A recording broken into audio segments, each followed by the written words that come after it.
If you can't keep your eyes on the screen for a while, listen to our podcast on the go, in your car, at the supermart, while waiting for your coffee to be ready, or taking your dog for a walk. Last year जो IPL हुआ था, in that BCCI took a 5,000 crores worth of cover on the IPL event, right?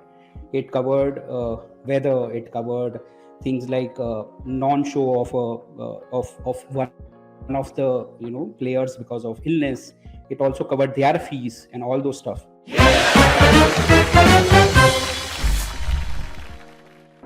I'm your host Anupam Gupta, and today we're joined by Mahavir Chopra, founder of Beshak.org. Beshak is a research-backed information platform which aims to provide the right tools to empower users to make well-informed decisions on insurance. All of this makes Mahavir the absolute perfect person to talk about our topic today, which is insurance and its growth in India. When and how this industry came about to be, how much is the insurance industry worth today, what's the size, how is it growing, what are the key drivers, did COVID even have an impact on it, and in what way? Great, Mavi. So let's start with the size of this industry because it's quite huge. I don't even know whether it's quantifiable. When was the first insurance policy written? So let's talk about a little bit of a background, size, history, etc. in India, of course. Right, of course. So, the insurance industry is close to around $121 billion industry in India now. So, it's basically around 9 lakh crores worth of an industry today. Life insurance essentially is basically products which are long-term savings products. Unlike what we all think, it's less of protection, and largely it is about long-term savings products that life insurance companies mobilize from savings of people in the country. Which is around 75% of the business, and the remaining 25% is basically general insurance, which is basically the one that covers other risks, right? Motor, car, and all those risks. So that is another, so that it would be basically a mix of both of these. 75% would be basically life, and 25% is basically general. So that is the size of the industry. It looks quite big, but in the global context, it is not so big, right? It's basically I've put down some numbers so that we have some context. So typically our share in the market, global share in the market, is in the range of around 1.72%. This was recorded in 2020. So as a market, it looks big when we're talking about numbers. When we put it on a global context, it's not that great, it's not that big so far. Penetration is also quite low. Our penetration is in the range of 4.1% overall. Whereas penetration globally, meaning the global benchmark number is 7%. So that's also somewhere where we are basically smaller, and the opportunity hence is bigger. Same is with the insurance density. So there is a number called insurance density, which is basically the per capita premium that Indian population pays, which is in the range of around about $78 for India, which is both put together, life and non-life. So it's around 60 and 18 in that kind of number, which if you compare with let's say industry, like if you compare it with, let's say, South Korea, it is in the range of around $4,000. That's the difference. In China, the number is around $400. So we are talking about 10x China and 100x in case of South Korea. So yeah, this basically gives some context in terms of that we've reached a good number in the 20-21 years of privatization. But at the same time, we are a long way to go. The opportunity is still not cracked. It's still open. So the history, I mean, is there? I know that pre-privatization in the 90s, LIC is probably among the oldest life insurance companies in India. I don't know about health insurance. So how did the concept of insurance come about in India? Yeah. So see, if you go to absolute history, meaning if you go to history, insurance is as old as community in India, right? If you see in religious text, actually, which is basically like Manusmriti and Arthashastra, there is a mention of insurance as a concept, right? Insurance has always existed across the world, and it actually, because it is just it's a community initiative, right? It's basically when communities come together, they share resources, they also share adversities, they also share possibility of adversities, and possibility of adversities is nothing but risks, and which is nothing but insurance. So typically insurance is as old as I would say as old as how communities have existed anywhere in the world, and hence also in India. Very interesting. And if you look at the insurance sector, what do you think would be its role in the Indian economy overall? Right.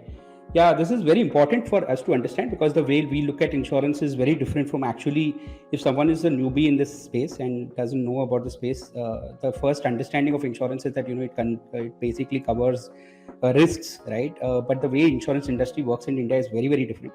Largely, the role that insurance has played in India, like you mentioned, that LIC was the first life insurance company that basically post nationalization became the life insurance company in India. The major role that it played is what mobilization of savings, right? That's the biggest role that insurance industry plays in the country, right? Like I said, 75% of the market today, the overall insurance market, largely is long-term savings. So LIC's role has been to mobilize long-term savings, like average savings of 15 years worth of commitment of savings that LIC mobilizes from currency, from other informal savings that people keep, right? So moving into financial markets is something that LIC has done, and then finally it invests into government securities, which then helps in one way in nation building, right? So that's one major role that the life insurance industry plays. The general insurance industry in specifics actually helps risk taking in entrepreneurship, right? It helps risk taking in business, right? So typically, if you see, Wow. so what is also talks about the industry is that the industry actually helps entrepreneurship and helps basically entrepreneurs and businesses take larger risks, which probably they would have not been able to take, and they help with a transfer mechanism. That's the second area. And the third, which all of us know more about and which theoretically everybody talks about, is the risk which is basically related to actual risk management, right? Which is about personal risk management, which typically affects you and me, right? There also it plays a reasonably good role.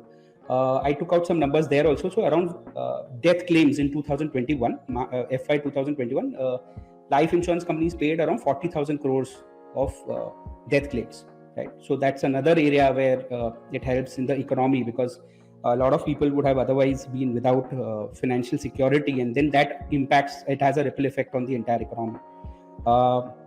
Apart from this, employment is another area where industry helps. So there are around 2.4 million insurance agents that are attached to life insurance and general insurance companies that basically earn a living out of distributing insurance. Apart from that, there would be employees. So these are the major areas where the insurance industry actually impacts the economy.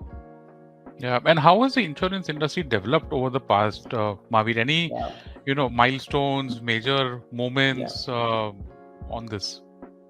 Yeah, so there are like around 7-8 events that happened, which actually are like events which would have given spike to this industry. The biggest one is what we already spoke about, the nationalization that happened in the 70s, which basically brought in consolidated close to around, if I'm not wrong, 200 plus insurance companies, brought it down to a much lesser number, I think around 6-7 insurance companies. It basically formalized the entire industry, because it was otherwise run as a mom and pop shop also at that time. So that was actually formalization of the industry. Post which privatization happened in 2000, and I think that brought in a lot of innovation. Earlier, insurance was like a PSU paper that you used to buy. Like typically, there was one kind of health insurance, there was one kind of, let's say, fire insurance, one kind of motor vehicle insurance. It moved into becoming a more innovative product with a lot of competition that came in. So that was basically nationalization that happened. Apart from that, FDI also played a very large role. So earlier, insurance companies from outside could invest only around 26%. In the years to come, like there are two stages that came. Today, in 2021, I think government announced that now foreign companies can invest up to 74%. That's another spike that we saw. Pandemic is another area where there was a lot of awareness that got created, and a lot of even internally insurers got to learn a lot about the kind of risks that they will have to cover in the future, which probably they didn't know because it was a once in a 100-year event. Apart from that, another event I feel is a strong event was the IPOs that happened of private insurance companies, specifically ICICI Pro that happened in around 2016-17, and HDFC Life, SBI Life that happened in 2017. I think those actually brought in a lot of seriousness. So it was like 15-16 years of privatization, and I think that brought them into the markets, and that basically gave a lot of aspirations to all other insurance companies and other entrepreneurs in the insurance space to also look at that as their ultimate goal, or becoming a private from a private company to becoming a publicly listed company that way. So I think these are some of the major milestones, and which actually I remember, which have led to good amount of growth in this space.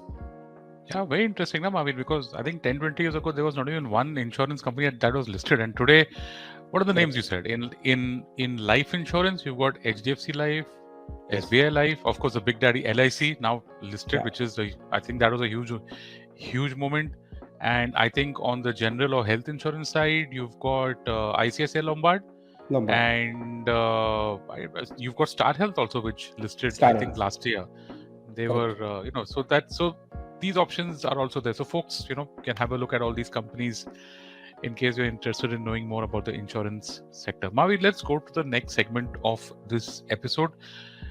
I want to understand how the insurance industry works overall, right? Because if I look at it, it seems that insurance is dependent on something. Like car insurance is dependent on automobile industry. Mediclaim or health insurance is dependent on, our health and on hospitals. Home insurance is dependent on real estate markets. And of course, a lot of this is also dependent on the savings that people make. You spoke about how insurance product also helps people save. So how is the insurance industry affected if any of these, these sectors or these factors that I just mentioned, if they take a hit, say, because of a recession, because of a pandemic? Let's talk about that. Sure. So specifically, general insurance industry directly gets affected by other industries, right? Like you rightly mentioned, car insurance industry would definitely get linked to how many cars are on the road and how many cars are getting sold every year, right? This happened during the pandemic, that people stopped buying cars, people stopped using cars, and hence the car insurance industry faced a lot of pressure, right? Because there was hardly anyone who wanted to renew their policy, and there were not many people who were buying cars, right? Interestingly, what happened for the general insurance industry, meaning this is something that people get a flavor of, is that at the same time health insurance picked up. So fortunately, the same industry, which is general insurance industry, saw a big bump in the demand for health insurance, which was around in the range of around 15 to 70% for the entire space, right? So overall, the market grew at 8%. Otherwise, it used to grow at even a double-digit number. So there was an impact. So definitely, general insurance industry gets impacted not only on the growth numbers but also on the profitability numbers. Like you said, during the pandemic, the health insurance companies did have faced pressure in terms of a lot of more claims than they could have imagined and planned. Same was for life insurance companies. Life insurance companies saw there are some companies which have reported 6 to 7 times more number of death claims that they got in 2021 compared to 2020 financial year, right? So definitely, because there is an underlying risk that you're covering, which could probably be a part of some other industry, or there is an underlying event that you're covering, which could basically be impacted by some other environmental issue. That definitely is a direct impact on the general insurance industry for sure. For the life insurance industry, it is largely similar to banking, or similar to fixed deposits or savings or mutual funds, where if there is more disposable income available in the market, and if depending on interest rates and depending on stock markets, they will see an ups and downs in their specific products that they are basically selling. So that is a overall take on how other industries or the environment impacts the insurance space. So anything on the challenges, Mahavir? I mean, we've had, 2 years and counting of the pandemic. Anything else, including the pandemic, what are the key challenges of the insurance sector in India? Yeah, so in my lens, meaning when I look at the insurance space, I think the biggest challenge that insurance space now is going to face, and I'm talking largely about retail right now, in the retail space is going to face, is that there is a lot of dependence that has been on distribution. So when the insurance space actually got built, because there was a challenge in terms of demand creation, there was a lot of dependence on local distribution, right? Which is basically agents, which basically lent their trust to insurance companies so that it could be sold in nooks and corners of the country. Now, given that customers are become more and more aware, there will be a requirement of products that need to be created for customers. And you're seeing that on social media, we are seeing that on forums that we discuss things that you no more can continue making products for distributors. We'll have to start making products for customers, which will basically mean lesser prices, lesser commissions, better products. Right? That is something that the industry will have a very big challenge in the next 10 years for sure. Right? The other challenge is regulation actually, because it impacts a lot of welfare, right, of people, right? Like for example, a biggest example is during the pandemic, general insurance companies, before they could even evaluate whether they want to pay claims for COVID or not, IRDAI issued a mandate saying you have to pay claims, right? There was a condition by which general insurance companies could have denied claims for COVID, which is basically that when COVID hospitalization started, there was a lot of experimental treatments that were happening because nobody had a clue. Even the medical fraternity did not have a clue in terms of what is supposed to be done with the patients in terms of actual treatment, right?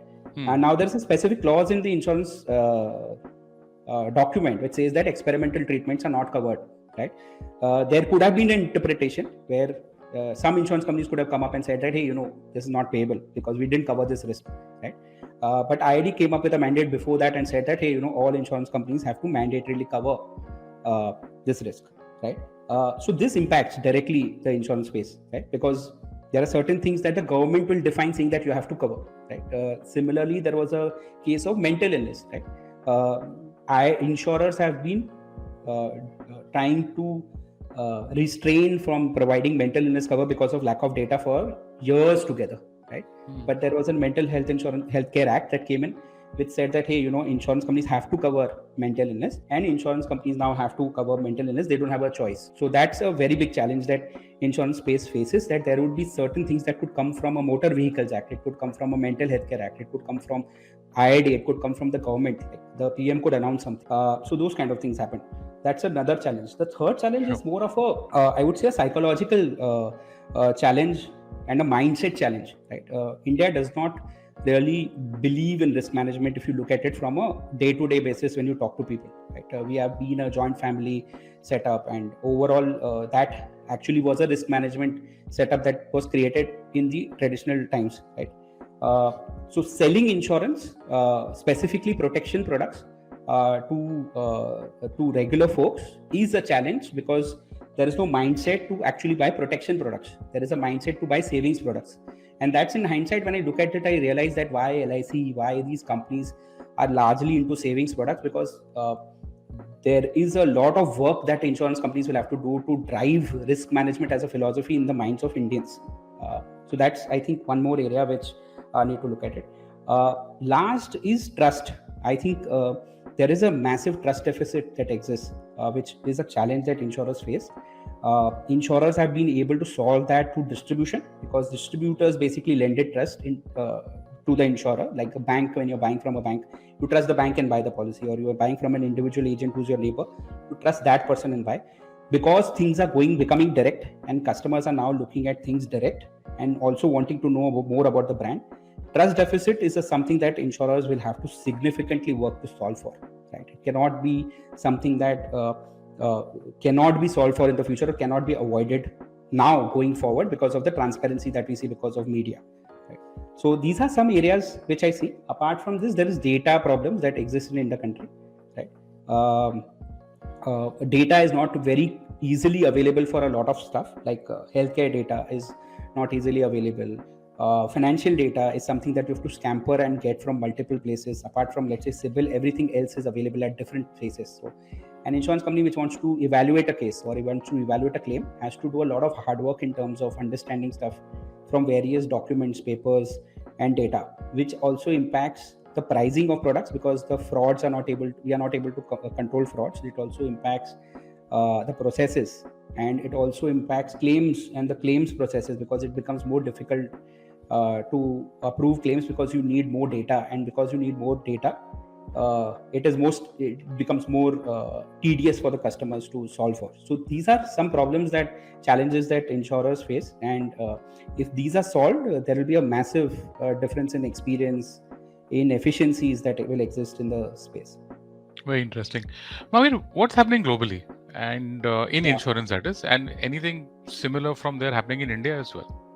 Yeah, so globally, when I look at it, and my lens has mostly been on the digital side, and I see that being the biggest challenge or change that insurers are seeing across the world, and specifically incumbent insurers, which are traditional insurers, is that digital first, asset light startups are getting into insurance and becoming insurtech companies, and basically lending. Insurance capacity from reinsurers and building businesses out of it, right? Incumbent insurers are basically under threat in a way that they could actually end up becoming balance sheet companies, right, where they will only lend the capacity to take risk, but everything else, the relationship with clients, the experience that customers face, is basically worldwide moving to insurtech companies instead of digital first companies instead of the older traditional insurance companies. This is one of the biggest discussion point or threat that traditional insurers face, and this is the last era where these traditional insurance companies can actually transform themselves, because these companies are getting well funded. Most of them have become unicorns, and probably if changes don't happen quickly, there could be major issues in terms of their existence, in terms of direct client relationship. They could become balance sheet companies, like I said.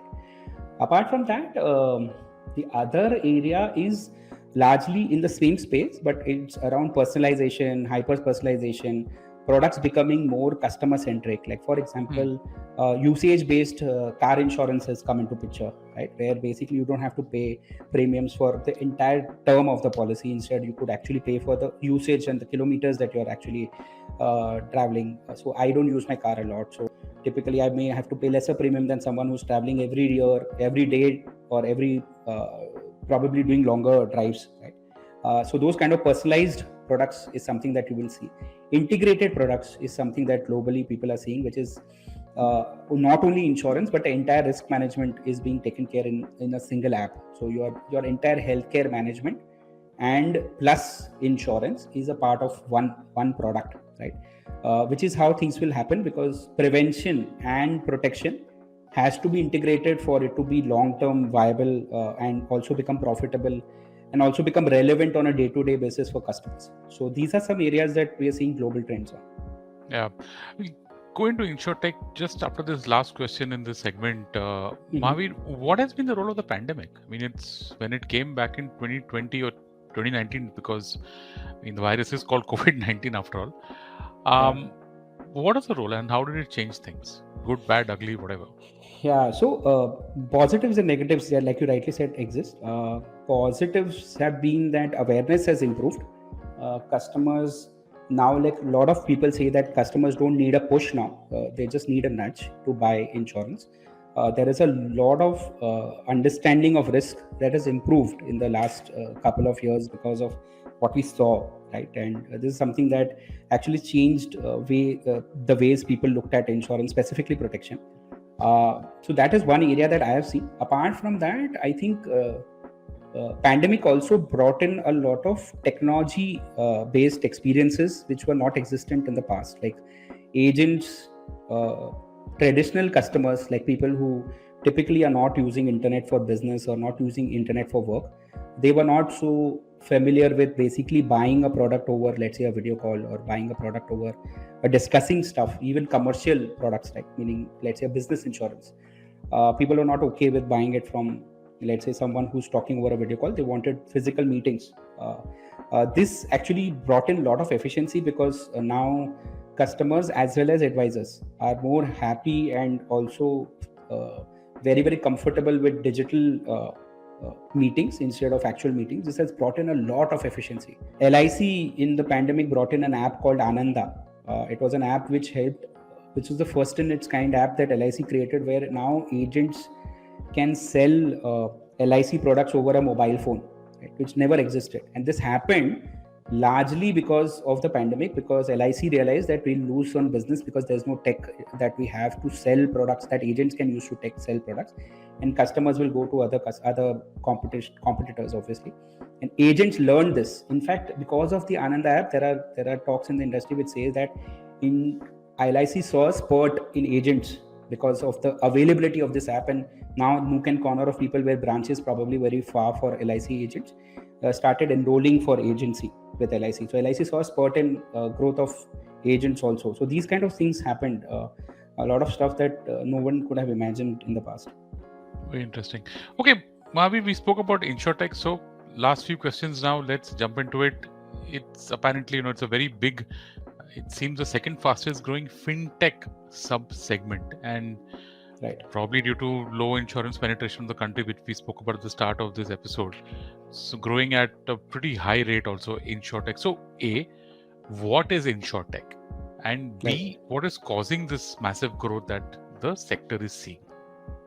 Right. Yeah, like you rightly asked, Insurtech actually is a very loosely used word. Everybody calls themselves Insurtech today, but Insurtech actually will have to be those companies which are digital first. Right? They've started with digital as their first base platform, and then they're building products over it. So in my view, Insurtech companies are basically digital first companies which have basically now getting into insurance as a product, right? Not the other way around, where there are companies which have existed forever in the insurance space and now using technology to reach customers and basically give access to customers. So that's what I would define Insurtech as. Your second question, sorry, I somehow don't remember. Sorry, the growth drivers for Insurtech. The growth What's drivers. driving this kind of growth? Yeah. So the most important thing that we need to understand is the base of Insurtech has been quite small, right? When we say 57% growth, it's largely because Insurtech in India it has been small, right? And it has been growing, and one of the reasons why it grew very fast in the last 2 years was pandemic, right? A lot of people which wanted to buy insurance quickly went on the internet and bought it. Largely, it is about digital insurance comparison websites like Policy Bazaar that actually took advantage of this and did a very good job at it and basically helped customers buy insurance. So that's one area where they saw massive growth. Apart from that, if you look at it, the adoption of Insurtech actually improved within the industry also. So a lot of SaaS players basically got in, a lot of companies got funding because the entire approach towards Insurtech has changed so far. On the other side, basically, if you look at it, there's another perspective also that Insurtech today has only done a dent largely on sachet products, which are basically products that are bought while you are buying something else, which is like a 1,500 rupee product or 120 rupee product that you end up buying when you're buying something else. Like for example, on Amazon, if you're buying, let's say, a mobile phone and you buy insurance along with it, that's where we've seen good growth. And the other place that we've seen growth is largely car and bike insurance, right? So Insurtech, in a large extent, has been these three kinds of products: bike, car, and these products which are contextually sold by insurance platforms. This is only scratching the surface actually, because the larger markets that we spoke about at the beginning, right, which are savings products, which exist, is 75% of the market. And let's say health insurance, which is basically around 65,000 crores of market. We've just like scratched the surface in those cases. Like the health insurance share for Insurtech today would be in the range of sub 1%, right? So we've not really scratched the surface for products which are actually larger products in the market apart from car and bike insurance. So that's the perspective that I have, and for that to get solved, you'll have to solve for trust, like which is the biggest challenge that we spoke about, right? That is something that Insurtech will have to solve for. Transactions have been solved by Insurtech, and which is basically car, bike insurance and tick based insurance products. Trust is what Insurtech will next have to solve if it really wants to grow bigger in the spaces that insurance is big at. That was actually going to be my next question. Do you think that it can drive insurance penetration in India? So, insurance penetration basically largely is about four things. If you look at it, if you have to achieve insurance penetration, it will be about awareness, it will be about access, it will be about ease of purchase, and last it will be about trust, right? These are the four areas. If you're able to solve for these four things, largely Insurtech can then drive penetration. So if you look at the first two things, awareness and basically access, these two places Insurtech have done really well, right? So awareness, if you see, a lot of money has been spent by Insurtech on TV ads, to bring in people on the internet and basically help people realize that you can buy things very quickly on the internet. So Insurtech has been able to solve for largely awareness and access. So if you see, a lot of money and investment is being done to solve for awareness, where large Insurtech brands are coming on mainstream media everywhere, like in IPL matches, everywhere, to basically talk about insurance. So access and awareness is being solved for. The other areas where Insurtech will have to solve is going to be ease of access, ease of use, and the other most important is going to be trust. I think these are the two areas where Insurtech has to really work. Okay, Mahavir, last couple of questions in this episode now. Has online or cyber insurance, I think, insurance against frauds and a whole lot of stuff that's happening online now, how has that been? Has it changed the landscape of the insurance industry, if at all?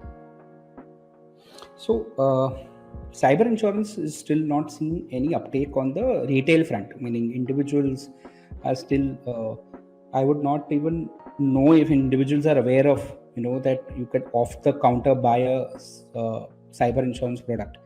Cyber insurance definitely has helped businesses a lot, and largely businesses which are internet led businesses, technology led businesses, are using cyber insurance on a day-to-day basis now to solve for risks that they are basically exposed to, right? So risks which are very, very new in the world are also something that now you can cover through cyber insurance. So that's where we are today. On the online insurance, like I already mentioned, we have scratched the surface and there is a long way to go. And I think that's an area where there is a huge amount of scope and a lot of work that is going on. I think on the motor insurance side and on the bike insurance side, we are seeing good uptake and the share is very high. But other products, we have not even scratched the surface. Like I said, it's very, very low, and that's where most of the Insurtech companies will have to crack, and basically online insurance will have to develop. Is my take. What is the national health stack? It sounds quite interesting. Tell us about that. Yeah, so national health stack is basically a health stack that is being built by the National Health Authority. It's largely going to bring in a lot of data that is generated by healthcare providers and being made available to anybody who's wanting to use that data, right? So that's basically, I understand from the insurance context. How is it going to help insurance space? It's going to help insurance space massively, actually, because once this data is available, a lot of the costs that are involved in getting this kind of information and a lot of effort and time that goes in getting this information will become very easily available, because once the customer gives a consent and the data that is stored for that customer, this data can directly be transferred at a piecemeal level, whatever information that you want to share with the user that wants to use that data.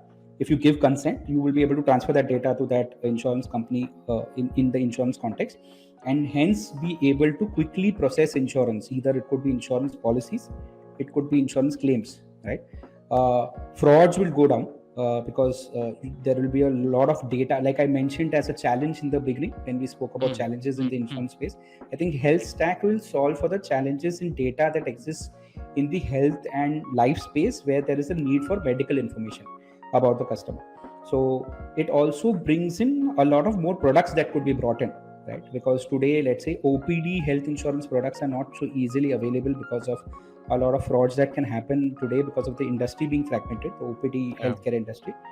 With health stack coming in, there is a lot of formalization of the space that will happen, and hence basically a lot more products can also be made and offered to customers. So it is definitely something that will impact heavily once it is put into action.